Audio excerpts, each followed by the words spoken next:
Right, we've got this frozen off. Once we got into it, pick it up. But that's not the easiest way to remove under seal you've ever seen.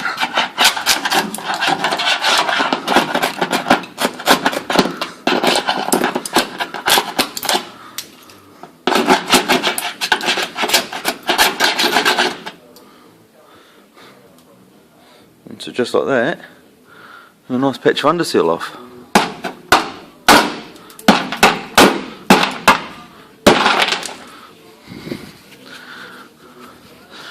Still got to get into it, and then like that. Work away at the edges.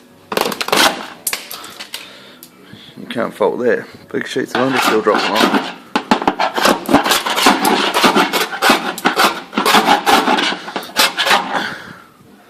Now just move that around a little bit. Excellent. Still plenty of ice. I'll move that around and clean this floor off.